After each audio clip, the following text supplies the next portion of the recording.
This video is about the KUNA from Springfield, a 3-month follow-up. If you're anything like me, you've watched a couple of hundred videos on the KUNA, heard a lot of stuff being repeated over and over again, which I disagree is a problem at all, but we'll get to that in a minute. But I did come across running this thing and finding something that is a real problem, and I was pretty shocked to find it. I went to go clear it, and I didn't see the round fall to the ground.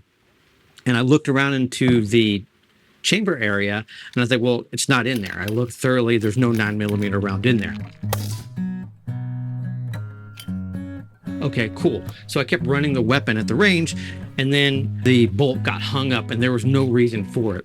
I just kept racking it and shaking the weapon around, and eventually the 9mm round came out. This bolt face here, when you pull the weapon back, there is a space inside in the chamber area here.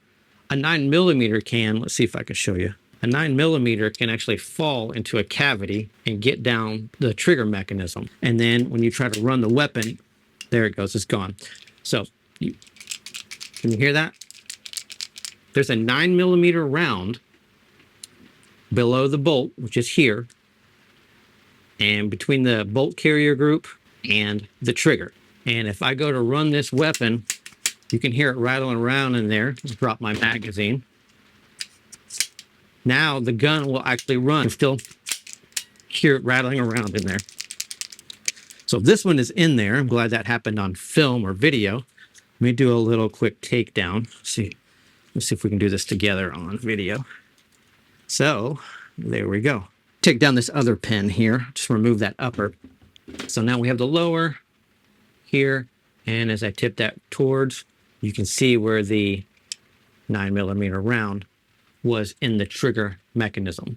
So what's the problem? Well, besides the fucking obvious, if I'm running this weapon and for whatever reason I need to clear a malfunction or clear a round out of there, there is a chance that that 9mm could slide below the bolt carrier group and then go into the cavity between the bolt and the trigger. That's bad. Just wanted to put that onto the ether and see what the community has to say about that on the Springfield KUNA. The quality of it is definitely really, really nice. So I do like it. It would do a lot better with a stock on it.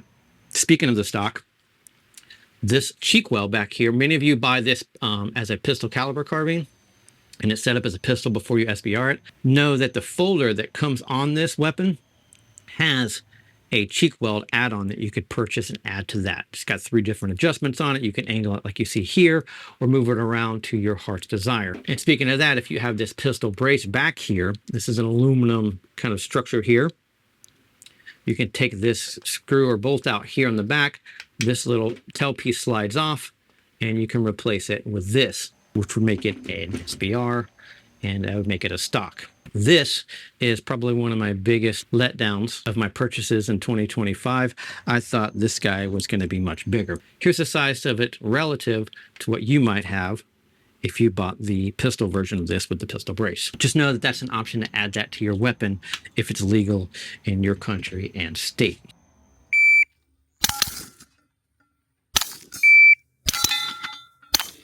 And it's raining on my shop right now, so I don't know if any of this is usable. If you can hear the rain, I apologize. So this video is a bit of a response to what I've seen in the last 3 to 4 months from the original release of this firearm. If you're watching this video in the future, it's 2025, and this firearm's been out for a few months. The trigger is good. The magazine problem really isn't a problem. I knew about the quote-unquote mag problem before I purchased this gun. It's just a follower. Like, this isn't rocket science. We're gonna be able to figure this out. Push down on this follower here on your brand new mags, you'll feel it kind of hang up a little bit. It's a little sticky. It always operated perfectly fine, but a little sticky. I put a little bit of CPL, is it CPL? CRP? I put a little bit of oil/cleaner in there and just give it a little push and it works just fine. So if you pick up a magazine and just kind of push the follower down a little bit, if it's not sticking or kind of hanging up a little bit, you're going to be fine. Like I said, I'm just under 1,000 rounds, half of that suppressed, half of it unsuppressed, and not have any problem with the mags. And that's my pet peeve about everybody complaining about these being proprietary mags. Glock used to have proprietary mags, right? In the 80s when they came out. CZ Scorpion is a proprietary mag when it came out. And so these are that too. So I don't really get the complaining about that other than people getting butthurt that It's not a CZ Scorpion magazine. I'll do another follow-up video on this. I'm really comparing this to the 300 Blackout. It kind of fits the same space for what I'm using it for and what I wanted to gift it for.